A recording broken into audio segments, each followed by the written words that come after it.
Alright, welcome everyone to another episode of the Hype Man Podcast. I'm your host, Leroy Olaroy. Either way, it's your boy.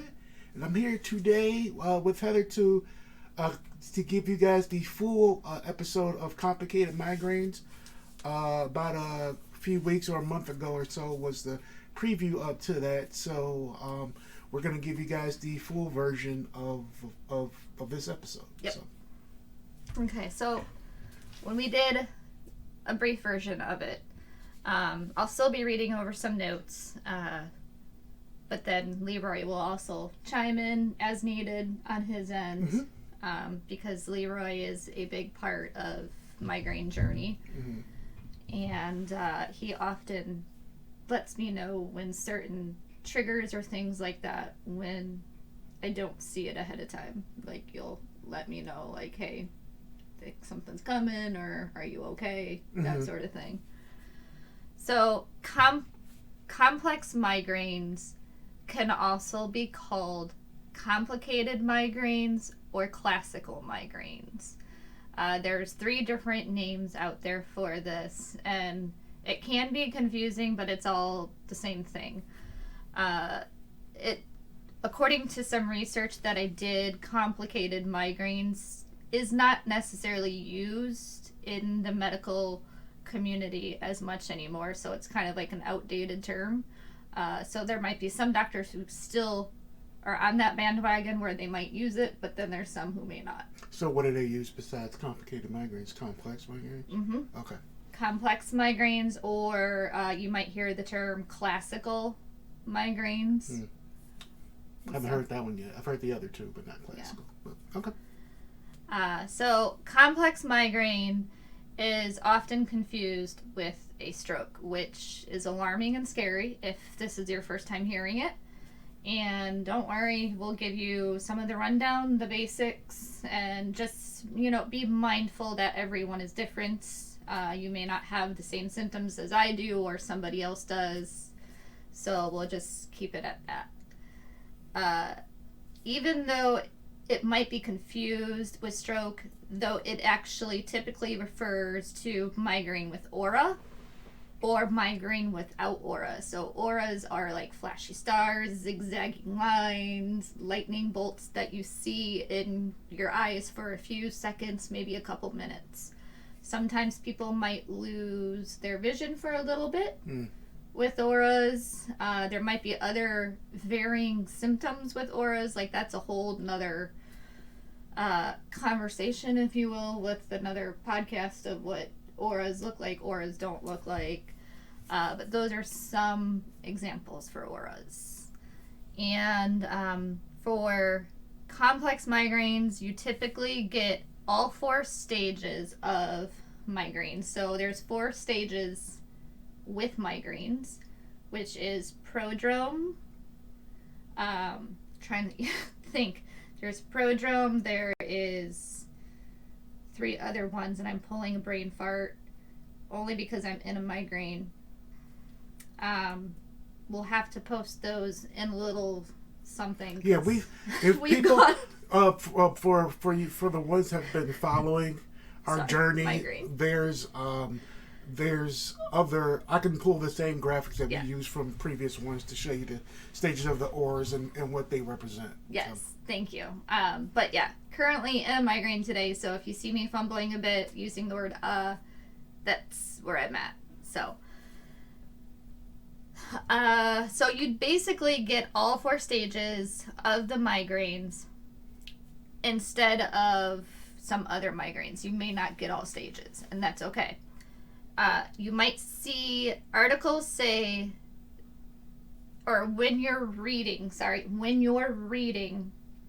you might see articles saying that complex migraines look or are hemiplegic migraines, which is very confusing because when I did the research for it, there were many articles and resources that were saying they kind of intertwined together, or they are the same thing, or they're in the same family.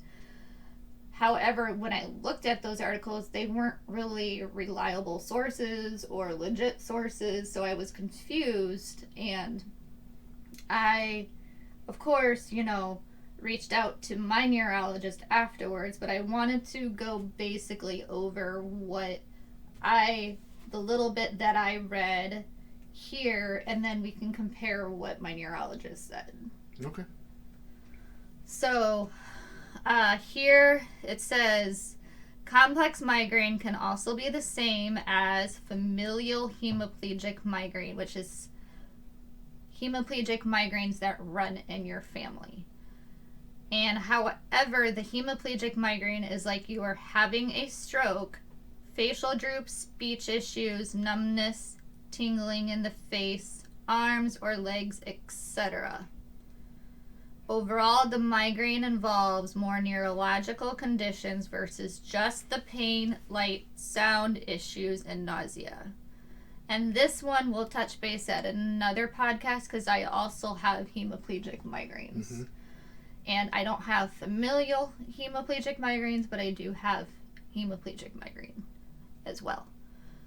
So there is that description from the articles. And then this one here, according to my neurologist, hemiplegic migraine is like you're having a stroke with facial droop, speech issues, numbness, tingling in the face, arms, or legs.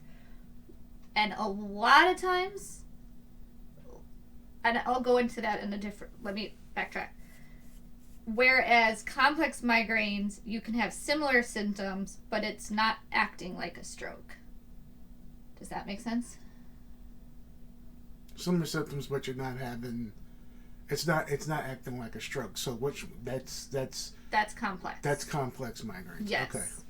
So basically, complex to me for me and my journey, complex I can have very varying symptoms, but I'm able to walk without pain. I'm able to walk and do certain things. I might be uncomfortable and I might hurt, mm-hmm. But when I have hemiplegic migraines... Oh, that you can't. You can barely move. Yeah. You can barely move. Barely go up, down the stairs. Can barely walk. Right. Yeah. Mm-hmm. Or I'm walking, but I have a lot of pain. Mm-hmm. So that's kind of, for me, that is how Leroy and I can tell, okay, is it complex migraines or is it hemiplegic migraines? Yeah, or flat out, you'll just say, yeah, I'm feeling heavy in my legs and my arms. This is hemiplegic. Mm-hmm. So, again, if this kind of is a little bit, off, it's because, one, I'm in a migraine, two, it's a very complex migraine to go over, so... Yeah, which is why it's called complex migraines. So, but for this one, the complex migraines, the aura symptoms of typical migraine with aura are fully reversible, occur on only one side of the body or visual field, and usually last no more than 1 hour. And again, everybody is different. Well, this says here, or the articles that I read said 1 hour. That doesn't mean it will last 1 hour for me. It doesn't mean it will last 1 hour for you or somebody else. Correct. It varies. And so keep that in mind, time length, when reading articles, when reading information, that whatever you're going through may or may not be the same time length the article and information says. Go ahead. Yeah, and if you have a neurologist to talk to, mm-hmm. bring it up to them, as well. Yeah. Any studies that you found or research, and just bring it up to them. See mm-hmm. if they see what the feedback they give you is either similar to what you've been reading, or what you've been reading's been way off, and the neurologist, of course, they're going to know what they're talking about. Right.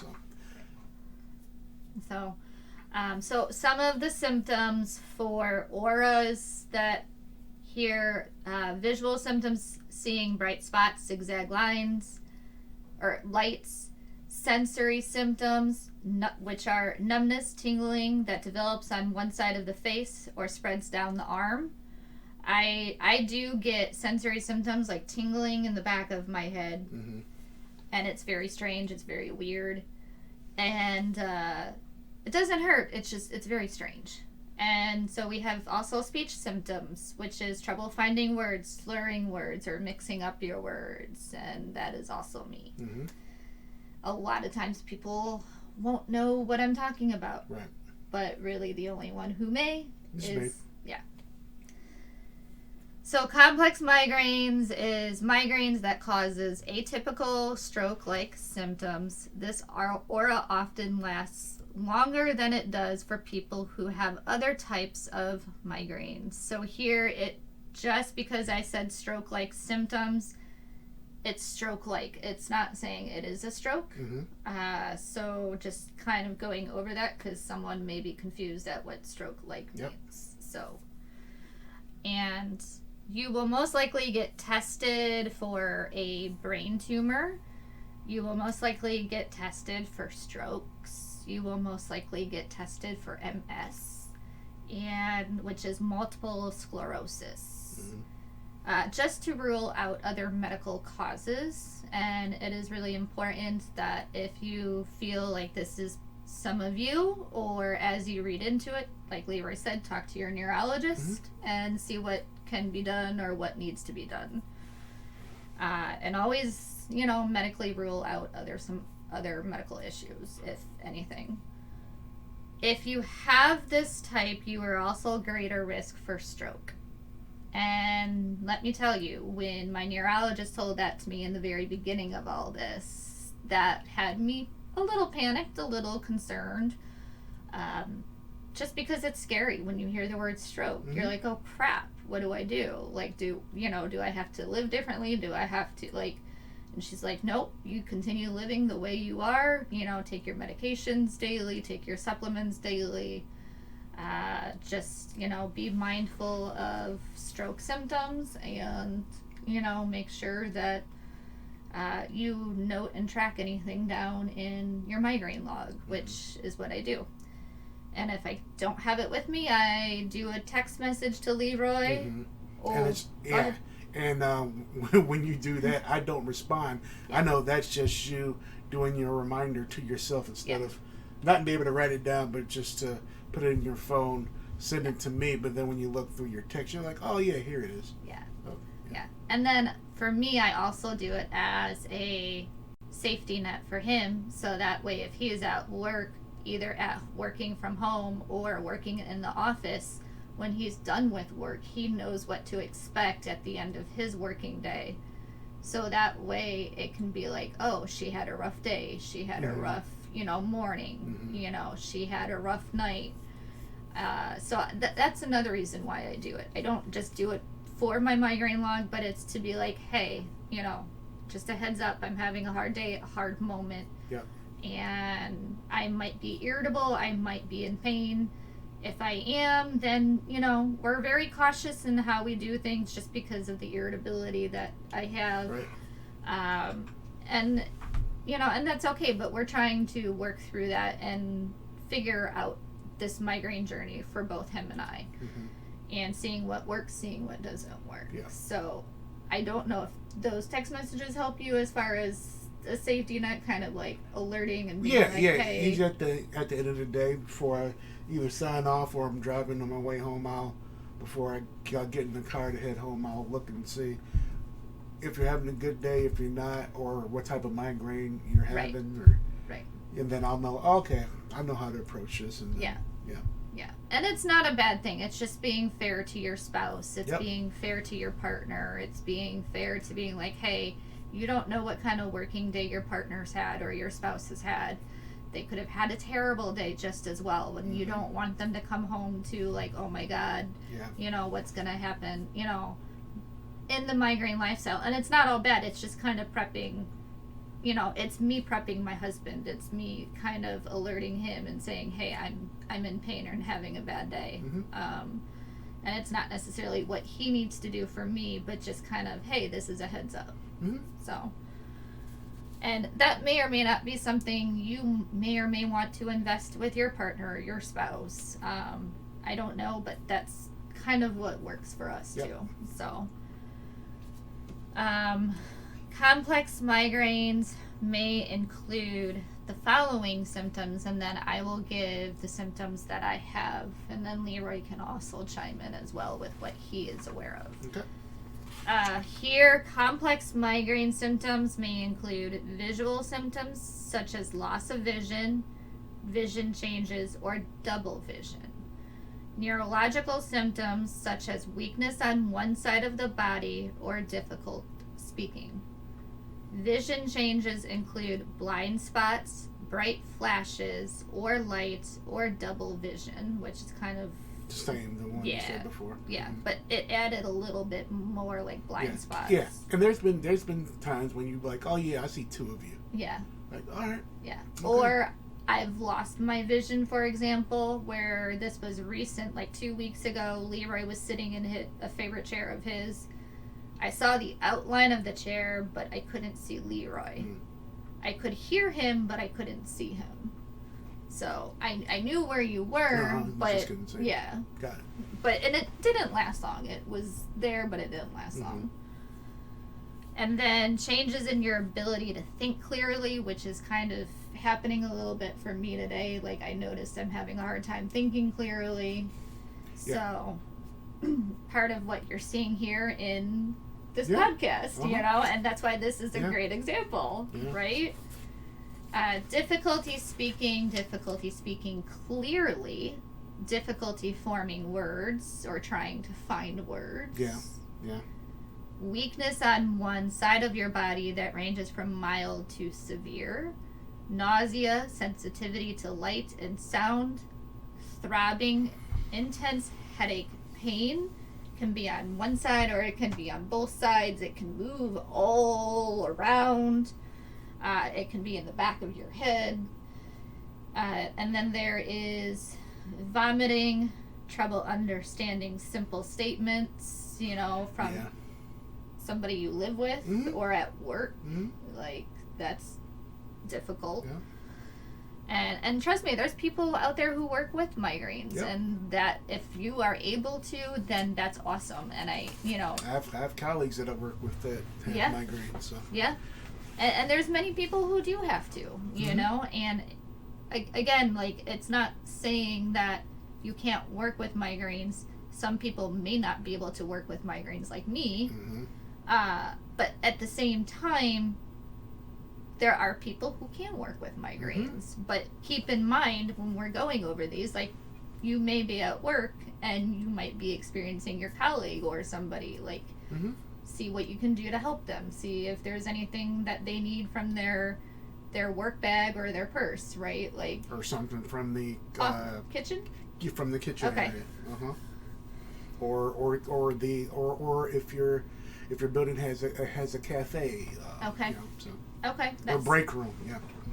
Okay, see, and those are all good ideas too for people who are at work, like, and then keep in mind too, like, with your family, and this is something that Leroy and I are trying to find a happy medium for, and you'll figure out this one as soon as I mention it. Your family can also help you notice warning signs of impending migraines, meaning a migraine is coming on. Things like insomnia, food cravings, unexplained mood swings, or temper tantrums and irritability. That's where the family comes in. They can let you know when they see the shift from being you to migraine Heather or migraine mode. Keep migraine log and track migraine symptoms. Verbal is not measurable for neurologists. So if you just go in there to your appointment and you say, boom, I have this symptom, I have that symptom, I've had it for weeks, that is very hard to measure. Very hard to measure. If you have it written down on paper, logs, or a device of some sort, because they do have migraine apps, you know, make sure that you're tracking it so you can figure out what's happening with your head. Yeah, because that'll help with your neurologist too to decide, oh, okay, it sounds like you have this migraine or you have that migraine. Versus, like Heather said, versus you going into an appointment and just verbally stating, because they can be like, well, where's your evidence? Yep. Where's your proof? they recommend for the emotional standpoint to start a journal and write down your emotions. And this is one that I struggle with, but I am currently working on with my therapist, and I'm proud to say I have a therapist, and I'm okay with that. And so it's one of those things where I don't like writing down in a journal, but where my therapist and I are trying to find coping strategies for those moments that I need to help with these hidden emotions underneath all these migraines. Yep. So that is correct. It's one of those things where it will be a benefit, but I may not like writing it down, but it's still a benefit. So I may not necessarily have my journal out, and I may use my phone and my notes, and I may type it out in my phone. Mm-hmm. And then when I'm done, I rehand write it out in my journal, and I talk about it with my therapist, which is what you've seen me do. Mm-hmm. So, but as far as things like going back to family, they can help you understand if something is shifting that you are not seeing or feeling or owning up to it or taking accountability. And I'm trying to be better at accountability with my migraines. But again, it's one of those things where there's times where he's seen it and he's like, I think you might be having a migraine. And I'm like, Yeah, and I hear that. I'm like, oh boy, here we go. She's in it. All I did was try to be the loving, concerning husband and say, hey, I think. And I get that, I'm like, okay, she's in it. She doesn't want to admit it. And we've had these conversations like, are you sure you want me to say, hey, I think you're a migraine? And you not coming back to saying, I'm not always in a migraine. But when I hear that noise that y'all just heard, that there, and it's louder than that, it's like, okay. Yeah. All right. Time to change gears here. Yeah. So that's what I meant earlier. Like, we're trying to, in our migraine journey, we're trying to find out what phrase or term works for both of us. Because I'm always in a migraine. I'm of some kind. Yep. And so it's one of those things. I may have 1, maybe 2 pain-free days per week. Mm-hmm.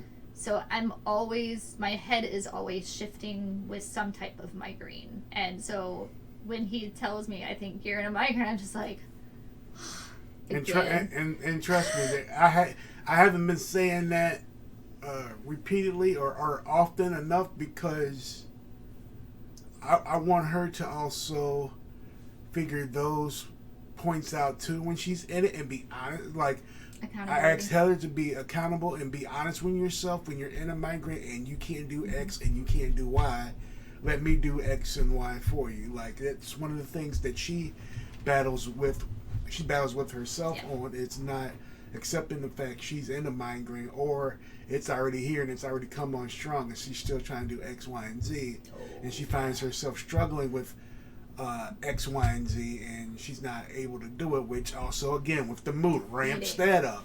So, it's going to take Heather some time, and it's going to take some time. It's going to take some time, but it's also she has to be honest with herself. Mm-hmm. That's the main thing. Yeah, and one thing many migraineurs know. There's a lot of guilt. There's a lot of hidden emotions. There's a lot of maybe some lost independence that we used to have and we don't have. And we used to be able to do up to 6-7 tasks, household tasks per day. Mm-hmm. Or weekend when you're cleaning you get multiple things done. Yep. Like all the bedrooms are cleaned. Yep. Then on top of that, you vacuum the whole house. And those are things us migraineurs may not be able to do or may be able to do. But for me, I'm only able to do 1 or 2 small things, if that, on a complicated or complex migraine day. Yeah, because when you have hemiplegic, it's not happening. No. So. When I have hemiplegic migraine, I'm on the couch or I'm in bed. Mm-hmm. So. And then that's when I asked her, what did you plan on doing? Oh, I plan on vacuum. Okay, I'll vacuum. Right. So, again, it's just trying to find out what works. And kind of like what Leroy was saying, taking accountability, trying to work through some of those things, and whether with yourself, with your partner, husband, spouse, or therapist, family, whoever, I took it a further step for myself and him. I'm not going to go over his stuff, but for my stuff, we have a small little sheet written down, and we keep it in the kitchen to hold us both accountable for certain things. Mm-hmm. And so for me, it's to be patient with myself, with life in general. When I'm having a migraine, for me, it's like he said earlier, to be honest of where I'm at. So like if he's asking, are you in a migraine or are you in it? Just be like, yes, instead of right.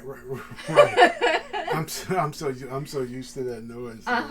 See, he's like, oh, not again.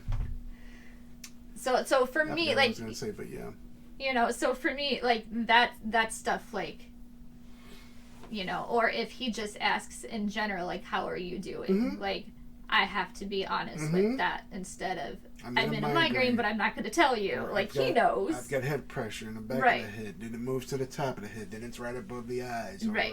Or it's either I got hemiplegic or fibromyalgia. It's like, it's one of those two. That's a really challenging one to figure out which one is which, but I'm sure with additional research there might be that smidgen of difference between the two. But so, you know, like, there's all things where everybody's working on, and so when we have that small sheet of paper hanging up somewhere, for me it helps because it helps me take accountability rather than not seeing it written down somewhere.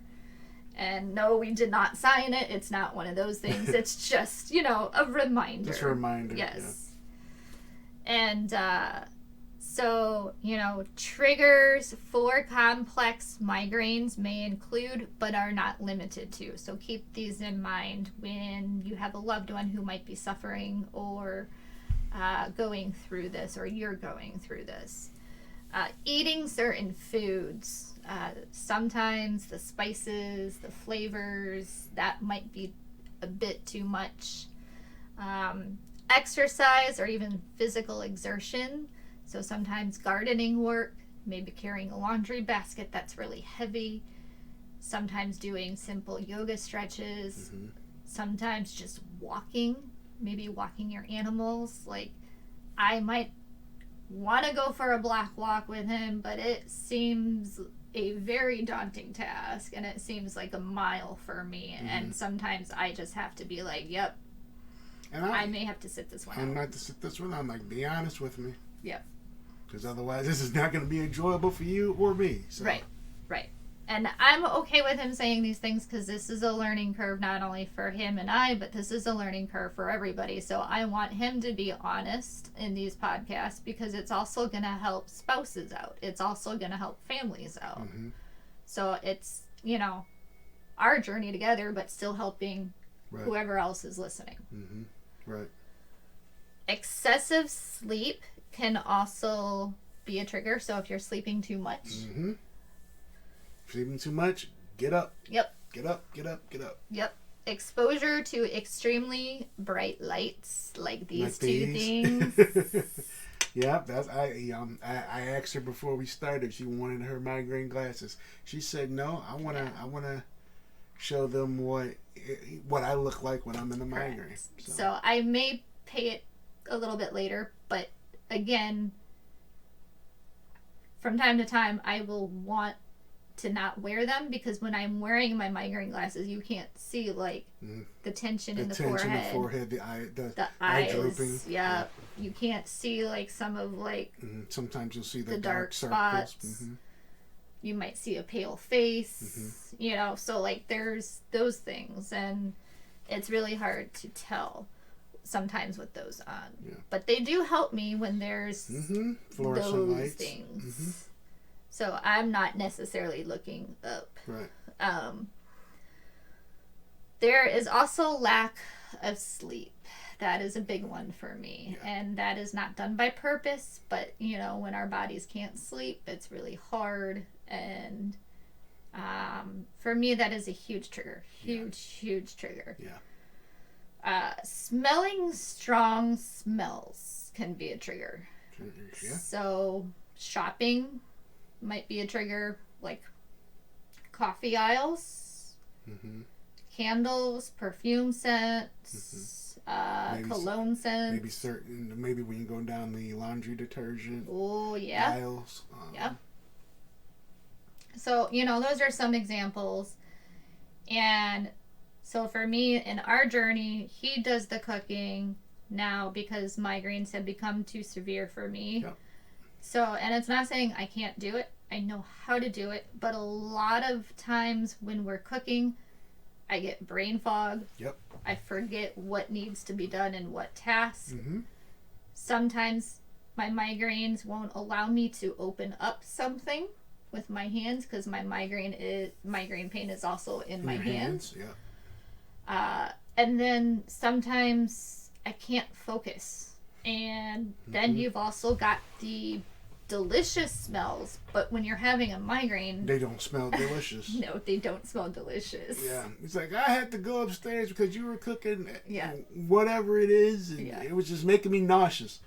Yeah, she's in a migraine because when she's not in the migraine and I'm cooking whatever meal for her, she's like, oh, it smells good. So that's right off the bat the sign. I'm like, oh yeah, she's in it. Right. She's in it. Right. So, those are some things to keep in mind too. And stress is a huge trigger. So you might have family dynamics, you might have work dynamic related issues, you might have friend relationship stress going on, or dynamic issues. What was your other thing? No, you said it. Okay. You might have maybe some concerns with your loved animals that you have. That can be an added stress. Any pets that need care of any kind. If somebody is going through medical issues other than migraines, that can be fibromyalgia, that can be trigeminal neuralgia disorder, that can be MS, that can be any other autoimmune disease, that can be somebody who might be blind or deaf, or sometimes they might have some form of cancer. So there's a lot of varying types of stress that can happen, right? So keep those things in mind. And we're all dealing with some form of stress. Yes. So. Yes. And to help treat these symptoms, I read you can use ice packs on your neck for pain relief. So like the back of your neck. And then put a cold or hot sinus mask on. So like if you have those. You've seen those. Yeah. You can find those on stores or online. And then plug into some relaxing headache music. Yeah. Which Spotify is wonderful to me. Yeah, your sound therapy. And I didn't want to listen to use Spotify before because I thought it was going to be too hard and another thing that I had to operate. And if you remember back in the day, and let me tell you, I use it daily. Yeah. So thank you. You're like, all the grief you gave me. All I want is I want an MP3 player. I'm like, no, honey, no. That's I'm going back. You're old school. Like this is the easiest thing ever. And I download on her phone and showed her how to use it. And then once I showed her how to use it, after probably a week of her not getting frustrated and just forcing telling herself she can do it and forcing herself to do it. Now she listens to the thing constantly. Yeah. Oh, I love it. Sometimes I'll be down here, doing whatever, either work or watching TV or something. Then all of a sudden I'll hear birds chirping. And I go, wait a minute, is there a bird in the house? And I get upstairs. No, it's just her sound therapy. What about the waterfalls? Yeah, the waterfalls and whatnot. I'm thinking, water's dripping somewhere in the house, and then you have to go use the washroom. Which is surprised that you don't have to use the bathroom. Me, man, I'm like, geez, I know I just went, but I gotta go again. But yeah. Yep. So it's whatever is able to calm you down. Whichever to bring you down. Yep. And if you aren't able to get Spotify, no worries. There's a ton on YouTube. There is a ton. Yep. And so 8 hours, 16 hours, 4 hours, just nonstop. Yes. So. And when you have the sound therapy on, try to meditate if you can. Try to do some form of deep breathing if you can. And that may be hard if you're not used to it. But just keep practicing, keep doing it when you're in pain or when you're in stress, without pain. Like you mentioned yoga stretches too. No, but I can. You can. Oh no! Because I was just gonna. I didn't know if you were gonna lead into the yoga stretches, but that can also help to release not only stress, which triggers a migraine trigger, but release stress and then help out whatever. Tension in whatever area, part of your body, if it's the back of the neck or so. And so I've been doing yoga and all of that with it, and again, if that is like, whoa, that's too much for me, that's okay, don't do it. If it hurts, don't do it. Yeah. If it hurts, don't don't do it. Just do what you can. Do what you can. Maybe focus on other parts of the body, and then even if it's the next day where it's like, okay, my neck feels good enough to get some neck stretches in. Yep. For 5 minutes or whatever, or however long you want to do them for. So. Yep. And so because we were out yesterday with friends, there was a lot of stimulation, and I know what that does to my body. So when we got home after I showered, I did some yoga stretches just to help my head and my migraine lifestyle, and before I went to bed. So I did go to bed late because of that, but I still wanted to make sure I got that in before today. Because I'm sure if you didn't get in, it probably been the worst case scenario today. Right, because of the weather change that we have. Yeah. So there's that. And so with the symptoms that we went over, my symptoms that I have with complex migraine is pain on both of my face and neck. So I feel migraine pain here and then in the back of my neck, not necessarily here, but back here. And then I also have burning and throbbing like pain in my head, and a lot of times it can be one side, both side. It can be top of my head. It can be here. It can be back here and here, and it can just shift and move. Yep. And sometimes I'm putting an ice hat or ice pack on, and then it moves to another area of my head. So it's complex. Yeah.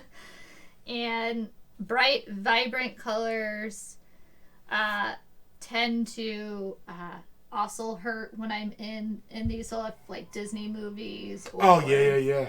certain things when I'm watching Critical Role with flashing lights. I understand, but they really don't use flashing lights. Critical Role. Or was it that other thing like Critical Role that we were watching that? Cartoon? Oh, you're talking about that.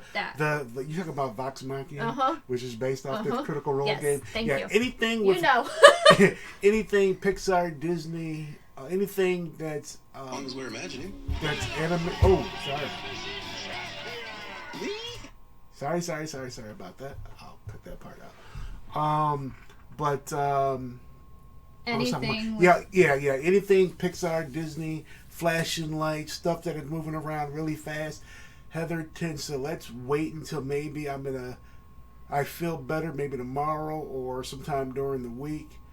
Because if not, there's really not good, not fun for Heather to be watching a movie like this with her head down, not looking at the screen. Yeah. So. Yeah, I want to be enjoying. Right, she wants to be enjoying it. So I'm like, you know what? I'll wait. I'll watch something else. Yeah. So, And often, I'll be honest, I'll take accountability.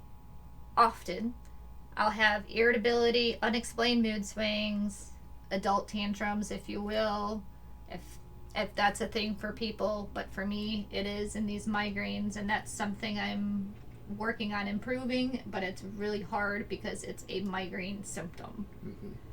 So when you have a migraine symptom like this, it's really hard to work on, but I'm trying Sometimes I fail. Sometimes I'm successful. So it's, it's one of those. We're all human. Yep. Scalp tenderness. So you might have some scalp tenderness here. Yeah. I remember when you mentioned you just like my ponytail hurts. Mm-hmm. I was like, I've heard that from a lot of women. Their ponytail hurts, but it's because you're in a migraine in that area. It's just so sensitive. Yep. I can just, sometimes I'll touch her hair and she'd be like, ow. I'm like, wow, I barely touched you, but. Yep. Yeah. Or for men who might have long hair, if they're, your yep, hair. Yep. Men who want to hurts. put their hair in a ponytail, and it's kind of like, yep, nope, not today. Just letting it down and staying there. Yep. It.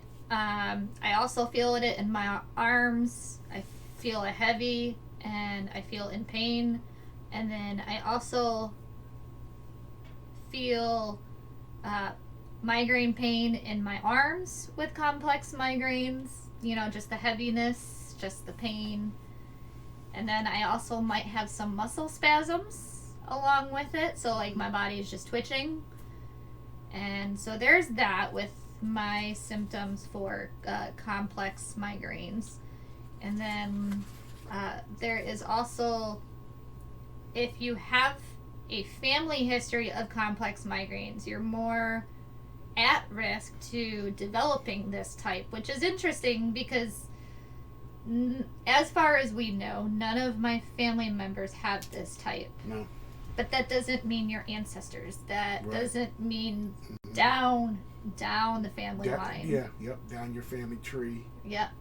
One of your ancestors way, way, way back. And Right. they weren't calling it what No. we're calling it now. But No. So, we don't know. Don't know. Yeah. But I thought that was interesting when I read this. And however, many who have complex migraines don't have a family member with this migraine type, which is me. Heather's the only one. And that might be you too, and that's okay. And so someone diagnosed with complex migraine may need to try certain medications. And it's going to be lots of trial and error. It's going to be lots of, okay, is it worth this money? Is it not worth this money? Is, talk it over with your loved one, seeing what we can do, what you can do. And so it's one of those things where you might need a triptan medication. Some people are really against triptans. They don't want to do them. Right. And so that's okay if you don't. Let your doctor know. Let your neurologist know. Yep. But at the same time, it's risks versus benefits. What will work for you? What won't work, for you? And everybody's body reacts different to different medications. So what may work for one person may not work for you at all. And unfortunately, in the migraine world, like you said, a lot of trial and error with a lot of these meds. So. And what I struggle with is, okay, I try a migraine med, and we spent maybe $7-10 on a medication because insurance might have covered most of it. But at the same time, I took a week's worth or 2 weeks worth, and I let my neurologist know, hey, this is where I'm at. After a 2-week trial, I've noticed a little bit, or I've noticed nothing at all, and then Right, and so like when it shows that there may be no improvement or little improvement, and she's like, hey, let's switch this up, let's try something different, and I'm like, man, we just wasted $7. But that's the that comes with the territory. It does. So if you're thinking that too, I don't want you to be alone in that, because I think that, I'm sure Leroy's thought of that at some point with certain medications. So, please don't think you're alone in that area. Yeah. That's one thing I always got to remind Heather too. Like, you are not alone. There's a lot of people just like you. And when she created her own migraine community group, and joined some others and heard some stories, and that's good for the migraine community to have these communities out there, for you guys. Yes. So, you don't feel alone. There are people who can share very similar stories to what you're going through. What worked for them, what didn't work for them. Maybe you can suggest to them, hey, you might want to talk to your neurologist about this med. Maybe that'll help you out. It didn't help me out, but it might help you out. So. Right.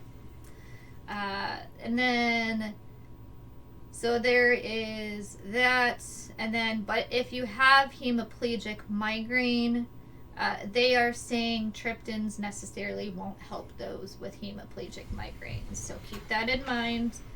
And then there might be other treatment options for complex migraines, so other than triptans.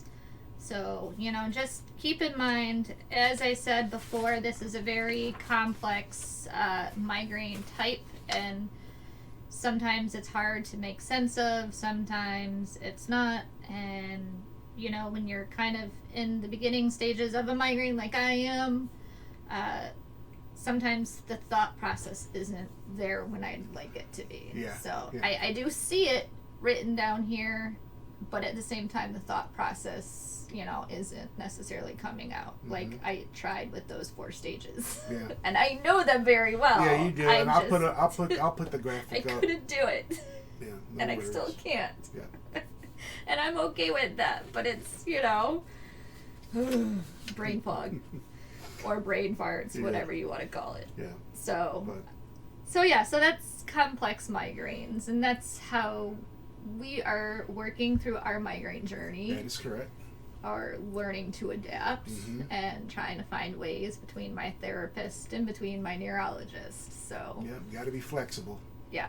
So, but again, Heather, thank you so much for sharing about complicated migraines and what you and I go through with complicated migraines, and Say hopefully that 10 times fast. I can. I just got tongue or maybe I can't. I have no idea.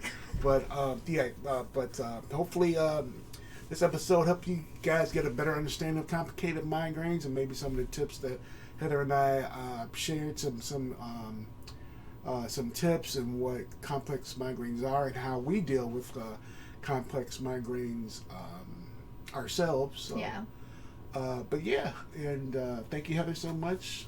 Thank you guys for all the love and support of the Hype Man podcast and our migraine journey, and we'll keep on with the next episode. Not sure what that one's gonna be. Hemiplegic It's migraine. See, I didn't know. She knew. So the next episode will be hemiplegic migraines for you folks who want to learn more about that and how Heather and I manage hemiplegic migraines. Yeah. And, some Not tips. my favorite type. Some tips, as you can see from her face.